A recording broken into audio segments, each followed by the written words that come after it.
TV KPM. Assalamualaikum dan salam sejahtera. Seperti biasa di jam 2 petang anda sedang menonton Mahir di Didik TV KPM. Saya Mira Nazir akan menemani anda selama 1 jam untuk kita belajar teknik dan juga tips bagaimana untuk mahir di dalam sesebuah mata pelajaran. Dan untuk hari ini, mata pelajaran kita ialah Sains Komputer untuk murid-murid menengah atas. Wow, bestnya mata pelajaran kita hari ini kan. Tapi agaknya siapa cikgu kita kan? Lelaki ke? Perempuan ke? Dah berapa tahun beliau mengajar? Kalau kita nak tahu siapa cikgu kita, nanti kita berkenalan dengan beliau. Tapi sebelum tu macam biasa, nampak ni?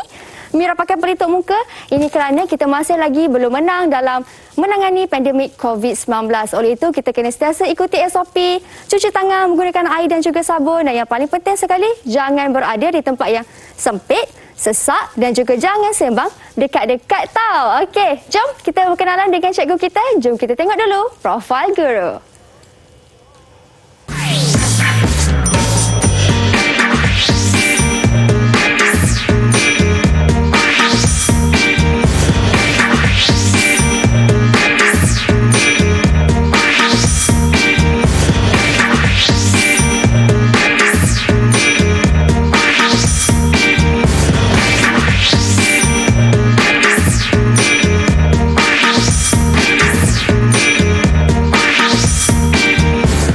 Ya, itu dia. Di studio kita ada Cikgu Azmi. Assalamualaikum Cikgu. Waalaikumsalam. Terima kasih Cikgu kerana sudi bersama dengan kami di kelas Mahir hari ini. Ya. Cikgu, seperti kita sedia maklumlah kan Cikgu, dalam kelas kita pun kena patuhi SOP kan. Kita pakai pelitup muka, kita kena cuci tangan. Kalau tak ada air atau sabun tak mengapa, kita boleh guna hand sanitizer. Itu di sebelah Cikgu ada hand sanitizer. Marilah kita sama-sama sanitize tangan kita. Silakan Cikgu. Saya pula. Adik-adik pun sama tau. Lagi-lagi yang dekat sekolah tu, yang dah boleh balik ke sekolah, jangan lupa bawa hand sanitizer selalu. Dan jangan sembang dekat-dekat dengan kawan. Macam saya dengan Cikgu Azmi di studio pun, kita sentiasa jaga penjarakan sosial kita. Kan Cikgu? Ya. Okey, kita boleh tanggalkan kita punya pelitup muka. Ini Cikgu punya sampul pelitup muka. Kita simpan pelitup muka kita dalam sampul.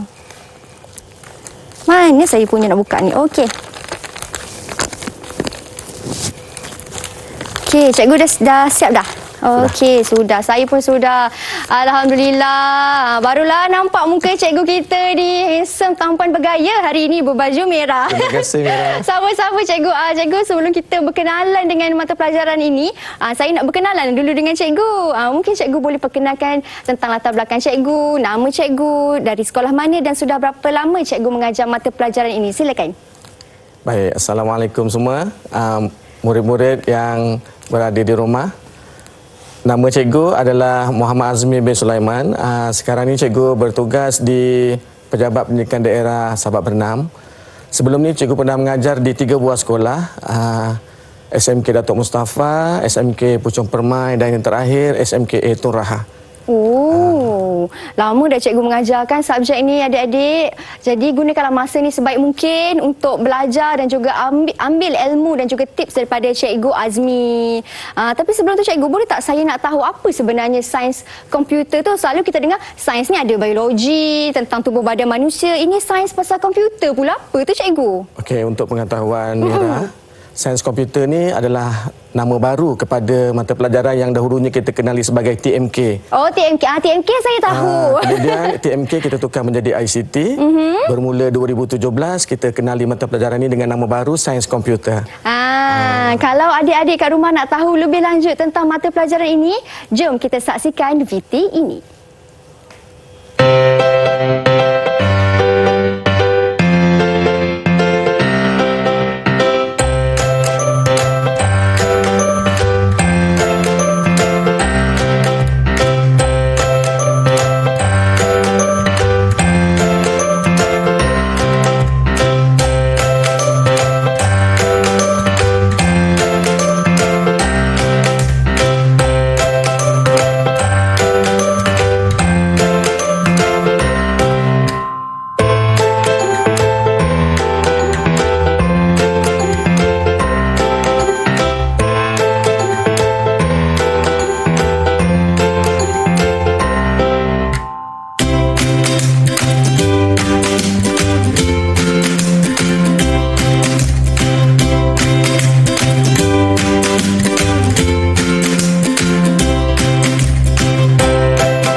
kita punya video tentang subjek kita hari ni. Tapi kan cikgu, saya dah tengok video tu dah. Saya adalah faham sikit-sikit keywords tu. Tapi masih kurang jelas lagi. Mungkin cikgu boleh penjelaskan lagi kepada saya dan juga murid-murid dekat rumah. Sebenarnya video tu mengenai apa? Okey, baik. Tadi kita lihat sebenarnya adalah aplikasi dalam talian. Okey. Kebanyakan aplikasi di dalam talian ini menyimpan maklumat. Sebenarnya maklumat tersebut kita simpan dalam satu aplikasi ataupun modul di dalam pelayan web yang kita kenali sebagai aplikasi pengkalan data.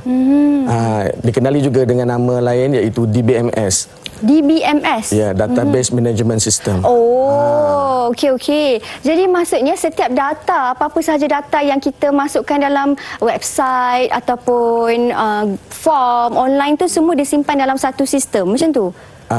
Contohnya Amira ada Instagram kan? Ada.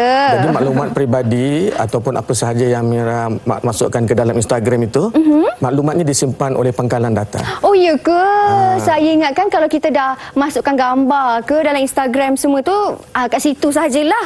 Dia ada tempat menyimpannya yang selamat, iaitu aplikasi DBMS tadi. Oh, siapa yang menguruskan DBMS tu, cikgu? Iaitu di dalam komputer pelayan, kita ada aplikasi ataupun modulnya.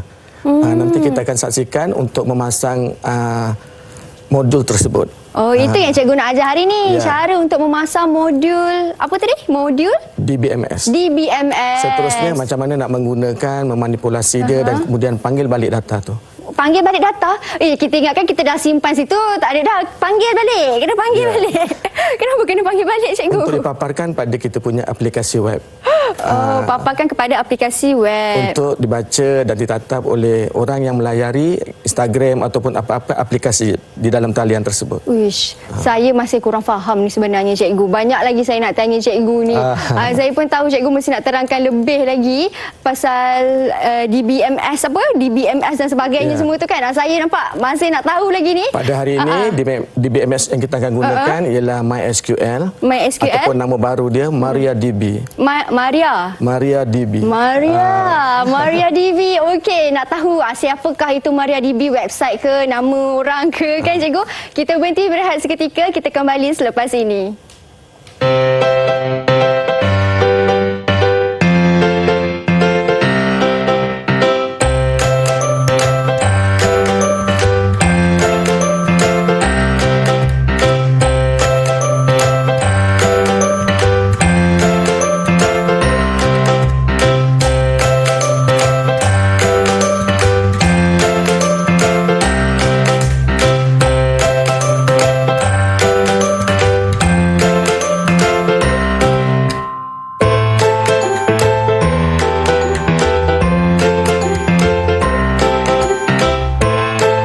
Baik, kembali kita di Mahir di Didik TV KPM. Tadi sebelum kita berhenti berehat, cikgu ada menerangkan ataupun cikgu ada cerita sikit pasal Maria. Saya masih tertanya siapakah Maria itu. Maria dalam kelas ni tak ada, cikgu. Mira ada.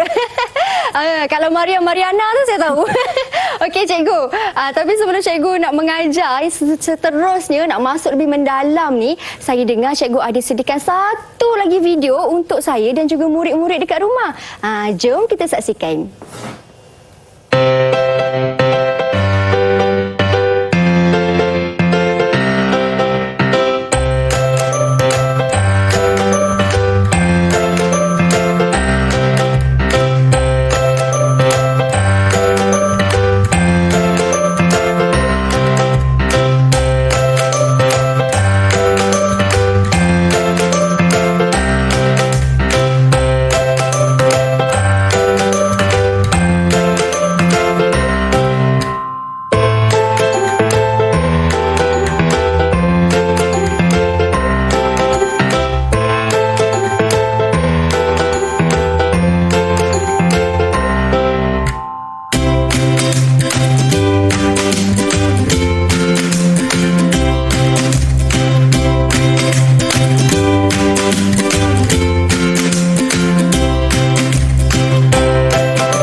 yang cikgu nak tunjukkan pada saya, tapi saya masih kurang faham cikgu. Tapi saya ada satu lagi soalan yang tanya cikgu. Sebab kat video tu saya nampak XAMPP. Macam mana nak sebutnya cikgu? Tak reti nak sebutnya. Okey, baik Mira.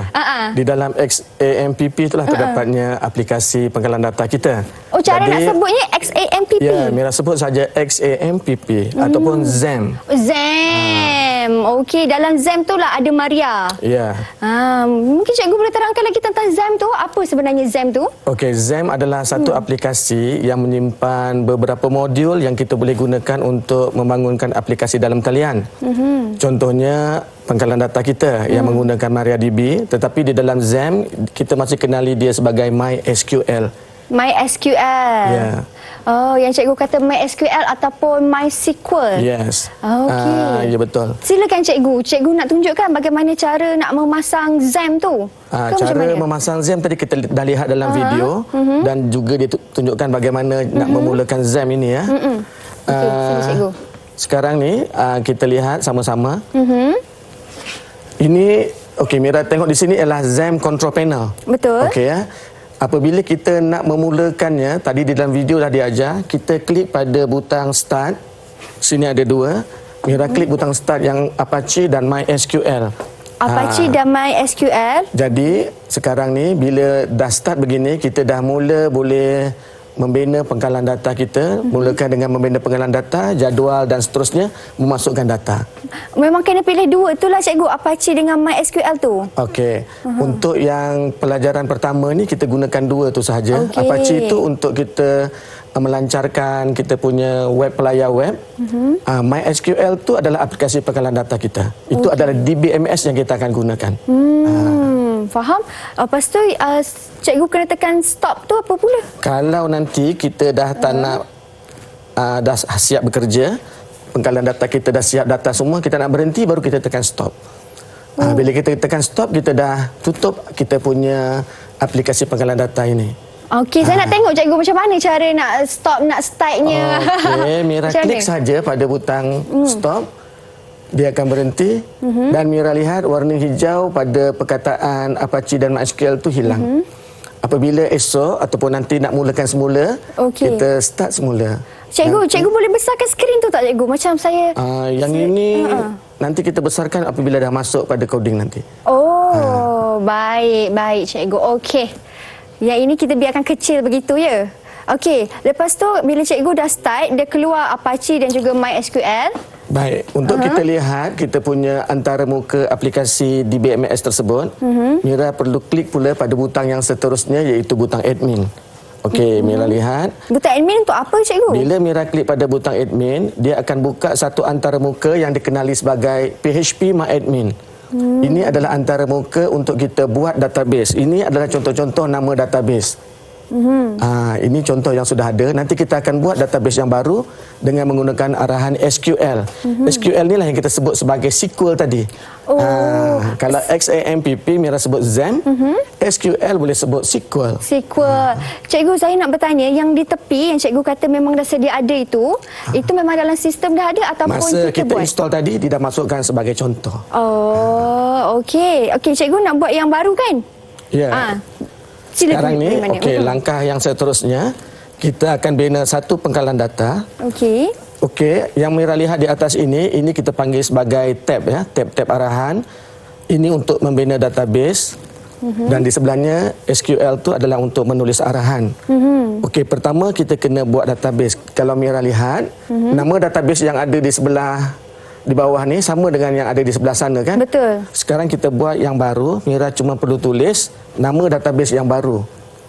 Database name. Contoh untuk hari ini kita buat namanya Didik TV. Contoh ya. Kalau nama sudah ada, kita tak boleh guna. Oleh kerana dalam contoh tersebut belum ada nama yang ini. So kita boleh buat database ini, klik pada create. Yang sebelah tu tak payah tukar cikgu, yang UTF. Tu tak payah. Okey. Sekarang bila Mira rujuk di sebelah sana, sudah ada tambah satu yang baru. Ini adalah database. Di dalam database nanti akan ada jadual. Di dalam jadual ada medan-medan. Di dalam medan tu yang kita masukkan data. Kalau nama mungkin nama-nama murid, nombor kad pengenalan, umur kelas dan apa. sebagainya. Ya. Okey. Saya nak tanya, inilah website yang murid-murid belajar dekat sekolah, cikgu. Inilah website yang mereka gunakan. Ya, mereka akan gunakan ini untuk menyimpan data. Apa yang dilihat oleh klien ataupun pelanggan adalah laman web. Betul. Contoh laman web macam Facebook. Kita lihat, kita baca kan. Tetapi semua datanya sebenarnya disimpan di dalam DBMS seperti ini. Wow. Jadi kalau berlaku apa-apa kepada laman web, data ini masih selamat sebab disimpan di tempat yang lain. Faham? Baik. Okey. Selepas kita membina jadual, membina pengkalan data, sekarang kita buat pula jadual. Cuma kita untuk sesi kita kali ini, kita akan belajar membina jadual dengan menggunakan arahan SQL. Yang ini kalau tak nampak saya boleh besarkan nanti. Okey. Okey. Membina jadual menggunakan SQL atau SQL. Ya.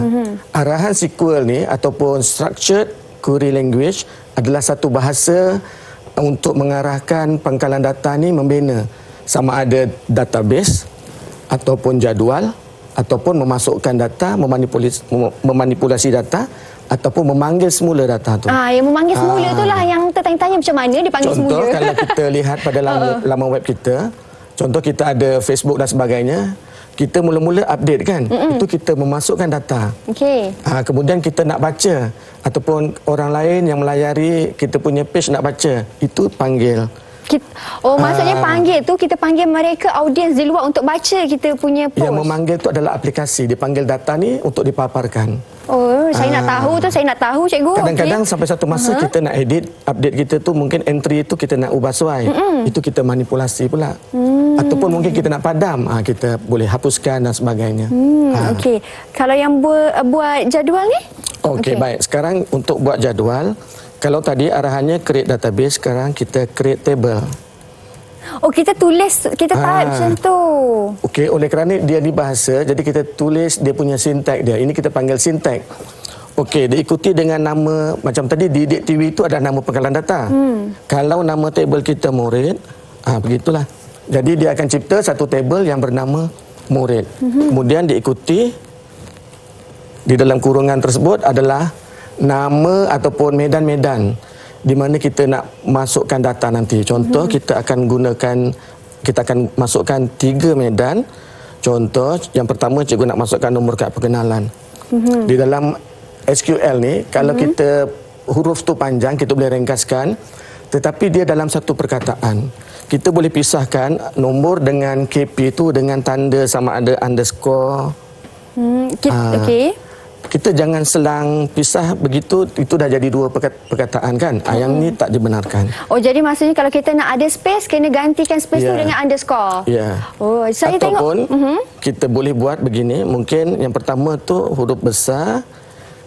Kita mulakan dengan huruf besar, untuk N, K itu kita mulakan huruf besar. Tapi untuk memudahkan kita, nanti kita takut lupa kan. Mira tulis je semua huruf kecil. Letak underscore ataupun kalau nak pisahkan dia tadi letak underscore. Okey, diikuti dengan jenis data dia. Contoh nombor kad pengenalan berjenis vacha. Vacha ni tahu apa Mira? Tak tahu cikgu. Variable dan karakter. Variable dan macam karakter. nombor, huruf, simbol.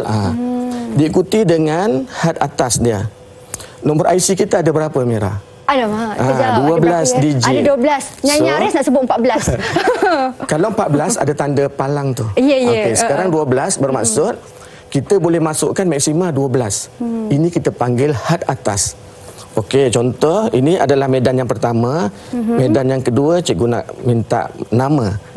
Nama pun sama, berjenis vacha. Apa tadi vacha? Variable dan karakter. Okey, boleh tak cikgu letak had atas dia 12? Nama Mira panjang kan? Jadi kalau dia panjang, kita letaklah nomornya banyak sedikit. Contoh 250. Maksudnya 250 aksara. A, B, C itu 3. Kalau M, I, R, A baru 4 kan? Kalau nombor Mira mungkin sampai 250. Kalau lebih, yang lebih tu tak masuk dah. Kalau nak lagi banyak, kita besarkanlah nombor tu. Okey, satu lagi yang cikgu nak masukkan adalah umur, katakan. Umur. Umur boleh tak cikgu gunakan vacha? Boleh cikgu, sebab ada nombor. Vacha pun terima kan? Betul. Tapi kalau nak selamat, kita boleh gunakan integer. Kalau integer, maksudnya boleh tak kita masukkan huruf? Tak boleh. Jadi umur biasanya masukkan nombor saja kan. Kalau yang tadi had atasnya 12 dan 250, agaknya kalau umur berapa had atas? Saya rasa 2. 2, maksudnya umur orang paling tua adalah 99. 9, betul. Ada tak orang yang umur mungkin 100 lebih? Ada, cikgu. So yang selamat ada. Mira letak 3. Itu 3 dia. selamat. Okey. Akhir sekali daripada ketiga-tiga ni kita kena pilih siapa yang unik untuk menjadi kunci primary.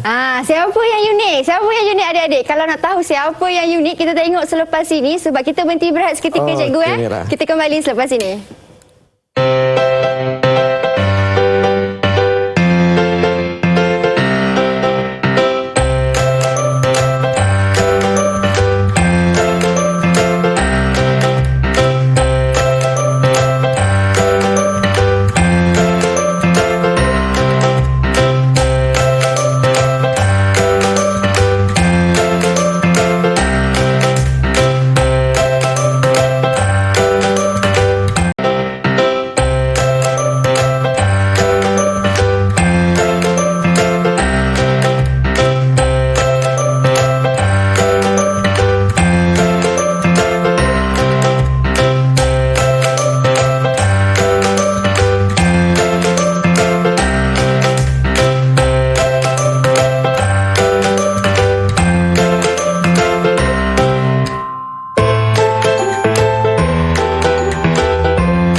Kembali kita di Mahir di Didik TV KPM. Tadi sebelum kita berhenti berehat, saya ada tanya cikgu pasal cikgu kata ada kunci istimewa. Primary key. Primary key. Apa sebenarnya kunci istimewa tu, cikgu? Yang saya tahu kunci istimewa tu kunci pintu hati. Macam tu je lah yang istimewa je kan. Apa tu, cikgu? Okey, selepas kita membina beberapa medan ataupun atribut, macam itu ada nombor kad pengenalan, nama dan umur. Kita kena pilih salah satu daripada 3 atribut ini untuk menjadi primary key ataupun kunci utama, kunci primary ya. Biasanya kita cari medan mana yang unik. Unik ni bermaksud data tu ada satu tu je. Contoh, nama Mira ada ramai kan? Umur, orang yang berumur 24 pun ada ramai. Jadi nombor kad pengenalan mesti satu orang satu nombor kad pengenalan. Betul. Jadi di sini antara 3 ini yang unik adalah nombor Kad pengenalan. Jadi kita kata primary key di sini adalah nombor KP. Jadi nanti gunanya apabila ia menjadi rujukan, dia merujuk kepada ramai orang ke ataupun kepada, kalau ini murid, ramai murid ke murid yang satu tepat saja? Satu murid saja, cikgu, yang ada nombor kad pengenalan itulah. Betul. Jadi kalau kita nak delete, terdelete orang yang salah ke orang yang tepat? Orang yang tepat. Kalau kita nak kemas kini pun orang yang tepat kan? So, selepas kita masukkan primary key, okey, arahannya dah cukup dah. Okey, barulah kita laksanakan dia dengan klik butang go. Ada butang go di sini. Kalau Mira lihat sekarang, di bawah Didik TV itu dah keluar ada satu murid, dia kata. Betul. Jadi sebenarnya ini adalah jadual murid. Kalau kita klik di situ, kita dapati pada jadual tersebut sudah ada kolom ataupun ruangan lajur untuk nombor kad pengenalan, nama dan umur. Tapi data masih belum ada. Betul, masih sekarang kosong. kita baru buat jadual kosong. Seterusnya barulah kita memasukkan data kepada nombor kad pengenalan, nama dan umur. Okey, baik. Untuk seterusnya ini, kita juga masih menggunakan arahan SQL. Sama seperti tadi, kita pilih dahulu kita punya nama pengkalan data, klik pada Didik TV, kemudian klik pada SQL. Pada ruangan kosong inilah kita tulis arahan tadi tu. Ataupun SQL tu kita sebut apa tadi? SQL. SQL. Okey, sekarang cikgu tulis arahan untuk memasukkan data ya. Kalau tadi create, arahannya create. Itu untuk bina. Betul. Untuk masuk insert. Insert. Into diikuti dengan nama jadual tadi. Apa nama jadual kita tadi? Didik TV. Bukan, itu pangkalan data. Oh, itu pangkalan data. Murid. Okey, murid. Okey, kita akan masukkan ke dalam murid. Baik. Kita buat kurungan. Kemudian kita bagi tahu values. Kita buat lagi kurungan. Kurungan yang pertama ini kita tulis nama-nama medan tadi, ada 3. Nombor KP, nama dan umur. Okey, kita tulis sahaja nombor KP, nama Oh, koma boleh cikgu, koma? Koma untuk memisahkan dia. Okey, kalau kita lihat di sini, andai kata tadi Mira tulis nomor KP itu ada underscore. Di sini Mira kena letak underscore. Kalau tadi N huruf besar, K huruf besar, di sini pun N huruf besar, K huruf besar. Itu sebab cikgu tadi pilih buat semua huruf kecil. Supaya tak tersilap kan? Betul. Okey, yang seterusnya ini barulah kita masukkan murid yang berkenaan, data yang kita nak masukkan. Kita mulakan dengan tanda kod untuk baca. Kalau integer kita tak payah kod, kita tulis terus je. Okey, katakan nombor kad perkenalan yang pertama ya. Cikgu letak 081110011123 contoh. Cukup tak 12 tu Mira? Cukup cikgu. Cikgu, saya ada satu soalan nak tanya. Memang kena letak tanda kat atas tu ke? Itu kod untuk varcha tadi cikgu cakap. Kalau bukan varcha tak payah kod. Tadi ada umur kan? Umur nanti Mira tak payah letak kod. Untuk yang seterusnya, nama tadi varcha juga kan? Nama orang ni kita letak kod juga. Baru kita masukkan nama dia. Siapa Mira nak bagi? Letak nama saya lah, Mira. Mira binti. Ataupun nama cikgu pun boleh. Okey, Mira binti Nazir. Okey. Baru kita ikuti dengan umur. Oleh kerana umur bukan baca, kita tulis terus je. Katakan berapa? Umur saya 24. 24 macam tu. Yang itu tak perlu. Okey. Akhir sekali kita dah cukup satu baris kita tulis, kita akhiri dengan semikolon untuk menunjukkan baris tu dah siap. Kalau begini satu data sahajalah masuk. Okey, nak masukkan dia sama macam tadi, klik pada butang go. Mira klik pada butang go. Okey, kalau dia kata berjaya seperti itu, one row inserted, so satu data telah masuk. Kalau kita klik pada table murid, sekarang di bawah nomor kad pengenalan sudah ada nomor tu. Tapi itu sebenarnya salah, betul tak? Betul. Sebab 08 umurnya bukan 24. Nanti kita edit pula. Okey, tapi katakan cikgu ada lagi maklumat yang lain, nak masukkan lagi sekali data, sama juga caranya, pergi balik kepada nama database, diikuti kita klik pada SQL tab ni. Kemudian kita tulis tadi secara arahan dia adalah apa tadi? Insert into murid. Okey. Sebenarnya nama medan kalau Mira tak tulis pun tak apa. Terus tulis values pun boleh. Values, okey. Masukkan maklumat yang pertama adalah nombor KP. Okey, katakan nombor KP yang kita nak masukkan adalah 07 02 11 10 12 34. Katakan macam tu ya. Okey. Kita letaklah nama dia, katakan Siti binti Abu.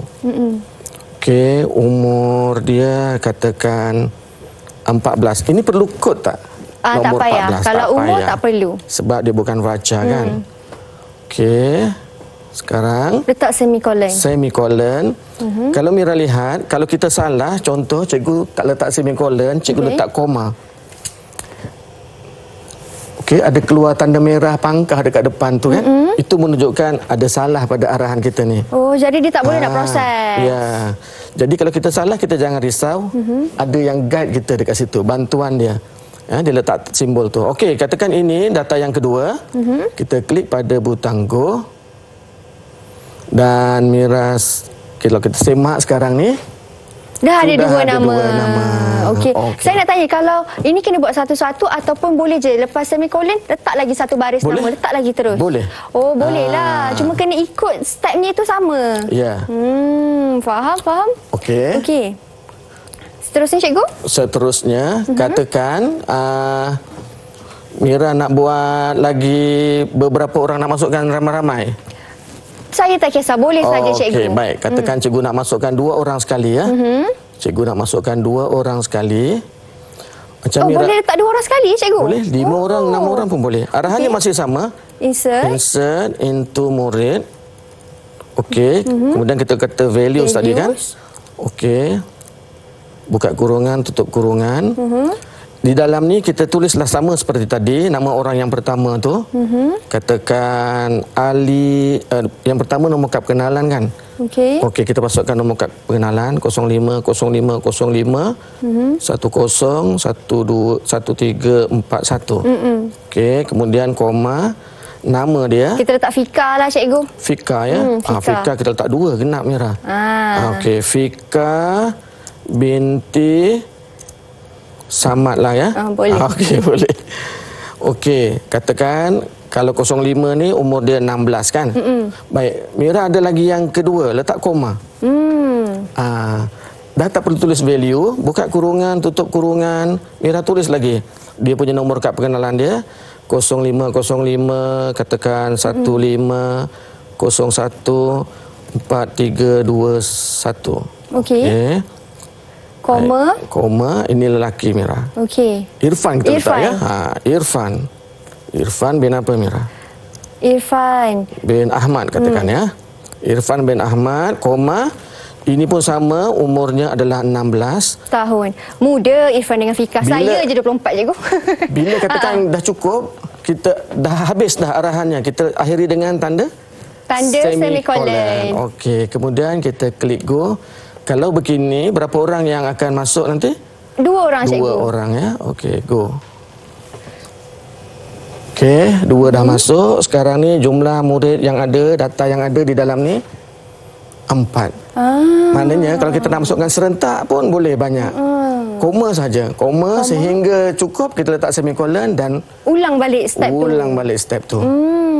Okey, untuk seterusnya, katakan cikgu nak padam pula. Cikgu nak padam. Oleh kerana kita ada yang unik di situ, kalau tidak nanti tersalah padam orang ya.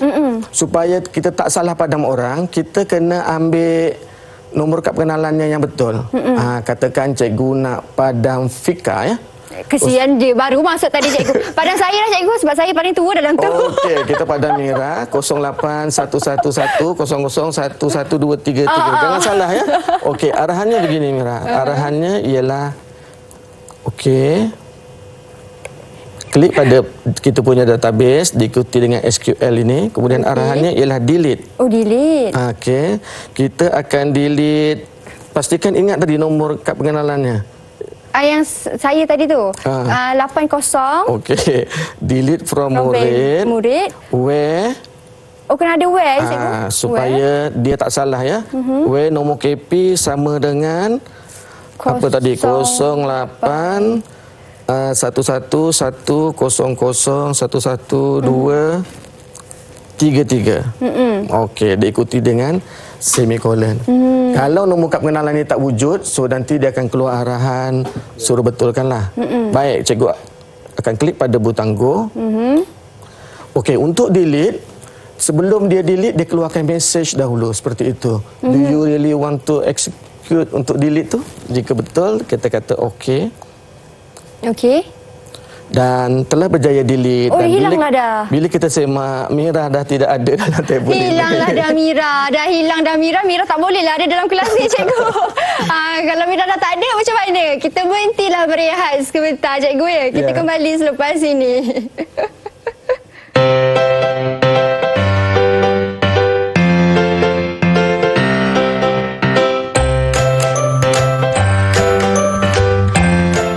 Assalamualaikum, saya Fizatul Zuhaira binti Rahman, pelajar Sains Komputer SMK Sungai Kapal Indah Kelang.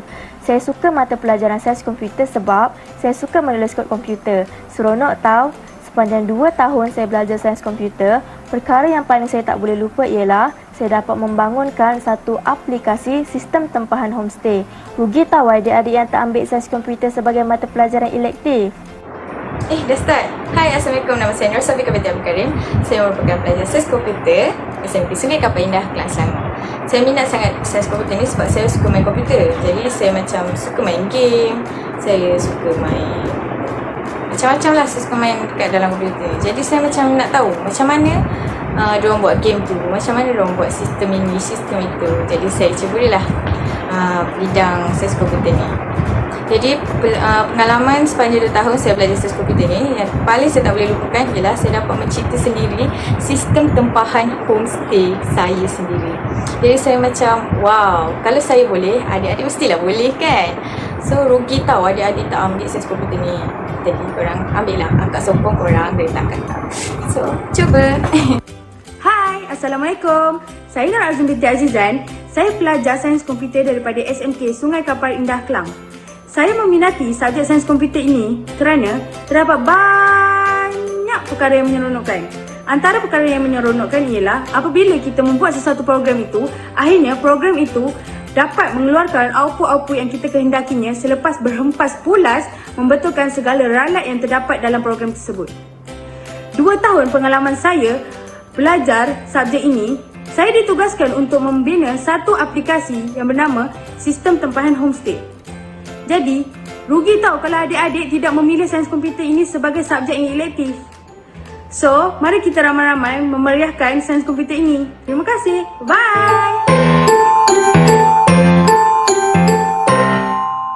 Kembali kita di Mahir di Didik TV KPM. Sekarang kita berada di segmen yang terakhir. Tadi sebelum berhenti berehat, Mira dah kena buang dari kelas ni dah dengan cikgu. Tapi kan cikgu ada cakap tadi ada panggil semula data tu. Sebab tu Mira masih ada di sini ya. Okey cikgu, untuk segmen yang terakhir ni apa pula cikgu? Cikgu nak tunjukkan pada saya dan murid-murid di rumah. Apabila kita sudah ada pengkalan data dan jadual, kemudian kita tadi masukkan beberapa data ke dalam tu. Setiap data itu kita kata rekod ya. Sekarang kita ada berapa rekod kalau seperti ini? Kita ada 3 rekod. Okey, baik. Kadang-kadang rekod yang kita masukkan ni kita perlu ubah suai ke mas kini. Mungkin nama orang tu kita salah type. Contoh Siti tapi bukan binti. Kita nampak kat situ bintu. Jadi kita kena betulkan ejaan binti. Okey, untuk membetulkan ejaan ini, okey, arahannya adalah update. Okey, kita pergi kepada pengkalan data dan kita pilih SQL. Arahan tadi adalah update ya. Update table apa tu? Murid. Okey, kita akan update Siti tadi ya. Kita kata set. Oh, set pula cikgu Set. Ambil set. Bila kita gunakan update murid, arahannya kita set baru. Yang kita nak set tadi yang salah itu adalah nama kan. Jadi set nama, kita tuliskan namanya yang betul sekarang ni. Sepatutnya dia tulis sebagai Siti binti Ahmad. Abu tadi kan.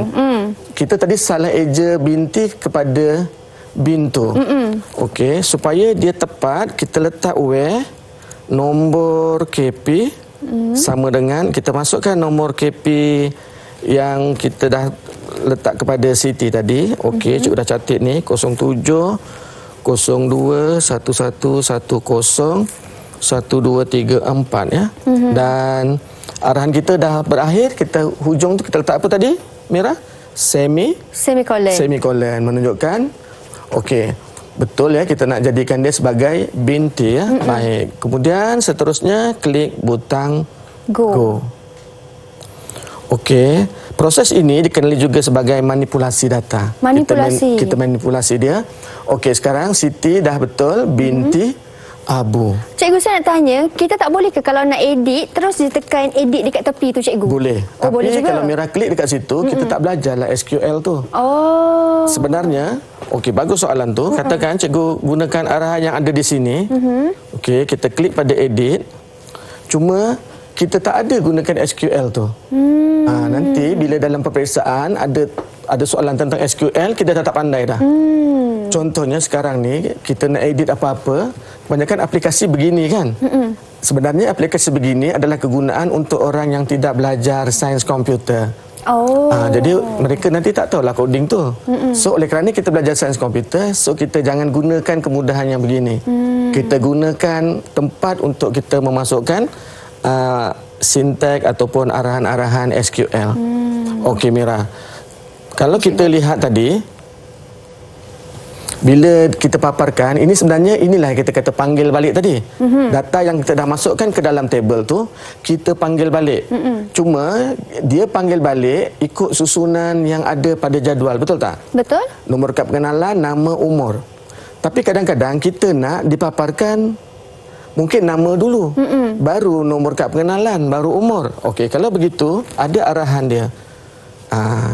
Arahannya adalah okey, kita pilih nama database diikuti oleh table SQL ni. Arahan dia pilih select. Select. Okey, katakan kita nak susun siapa dahulu? Nama. So kita letak nama dahulu di situ. Nama. Nama, lepas nama Mira nak katakan nombor KP, baru umur.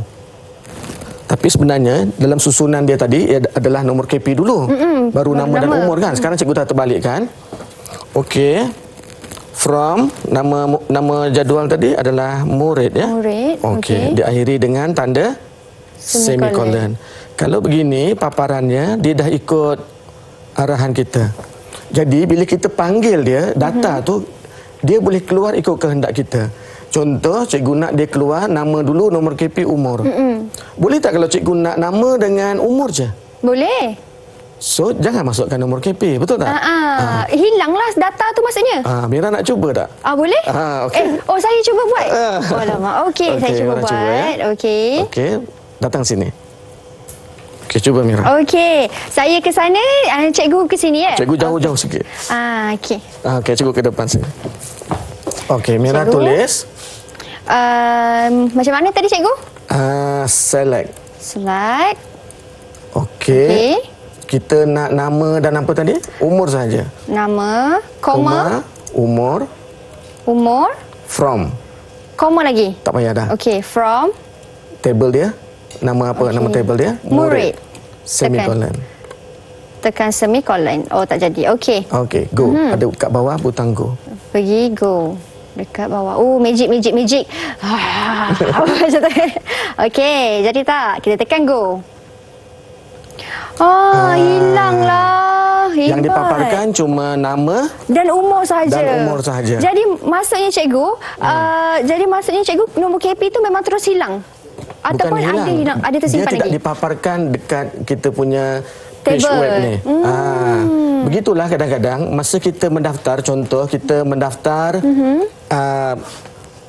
sebelum kita dapat gunakan satu-satu aplikasi, contoh macam Instagram ke apa kan, masa kita mendaftar kita masukkan maklumat banyak kan. Tapi kadang dekat page tu nama kita je satu keluar. Yang lain dia tak panggil lah. Beginilah. Maksudnya dia pilih daripada jadual yang menyimpan data tu, data yang tertentu sahaja. Cikgu, website ni adakah boleh digunakan juga kalau nak guna ataupun nak membina website sendiri? Laman web ni boleh tak kita guna? Boleh. Okey. Sebenarnya laman web yang kita guna sekarang ni pun ada menggunakan ini. Cuma kita tak tahu je selama ni. Ya, betul. Okey. Seterusnya cikgu? Okey. Katakan sekarang kalau kita lihat dekat sini, ada orang yang berumur 16, ada yang berumur 14 kan. Kita boleh paparkan orang yang berumur 14 je. Ataupun 16 saja. Okey, arahannya kita letak apa biasanya kalau macam tu? Where kan? Betul. Okey. Sebenarnya Mira dah pandai dah. Walaupun hari ni first time belajar kan. Sebab sebenarnya benda ni ringkas saja. Okey, select. Kita nak nama dan umur katakan ya. Ya. Nama dan umur from murid. Jangan salah ejaan. From murid. Kalau tertypo cikgu memang tak jadilah. Nanti ada message keluar. Oh. Where umur sama dengan Mira nak berapa? Katakan 16 ya. Oi, ke mana dia pergi tu? Sama dengan 16. Baik. Kalau kita lihat, dia akan paparkan, okey jangan letak umur Mira, letak nombor KP. Sebab Tadi kita simpan tadi nombor KP. so kita akan paparkan nama dan nombor KP murid yang umur dia 16. Kenapa 16 kita tak letak kod tadi tu? Kerana dia bukan baca kan. Okey baik, bila cikgu klik pada go. Okey, yang dipaparkan ni yang berumur 16 sahaja. Maksudnya selain daripada 16 hilanglah dah. Ya. Dia sebenarnya tidak dipaparkan tapi ada dalam pengkalan data dalam jadual murid tu ada. Okey. Yang dipaparkan, yang dipanggil je dia tak datang. Kalau kita katakan, okey siapa umur 16 datang depan. Orang yang umur bukan 16 dia tak datang ke depan lah. So ini yang datang ni yang seperti arahan kita minta tu, iaitu yang berumur 16. Faham. Website ni bukan saja murid-murid boleh guna tetapi saya juga boleh guna. Maksudnya selain daripada pelajar pun boleh guna cikgu? Boleh. Okey, faham. Okey. Itu dia. Nampaknya saya, sebab cikgu kata saya pun boleh guna. Jadi lepas ni balik rumah saya nak belajar guna ni cikgu. Supaya saya pun dapat mahir tentang sains komputer ni. Terima kasih banyak-banyak cikgu atas perkongsian yang cikgu berikan pada saya dan juga murid-murid di rumah. Semoga anda gunakan segala ilmu dan juga teknik ini sebaik mungkin. Terima kasih cikgu. Terima kasih juga kepada anda semua. Jangan lupa untuk saksikan Mahir esok di jam 2 petang dengan mata pelajaran yang berbeza. Dan seperti biasa, jangan lupa untuk ikuti SOP seperti pakai pelitup muka dan jagalah kebersihan selalu. Dan dengannya cikgu ada sediakan video juga kan untuk saya dan juga mereka di rumah. Anggap cikgu. Okey, baik cikgu. Baik cikgu. Baiklah cikgu. Baik semua di rumah. Assalamualaikum.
Didik TV KPM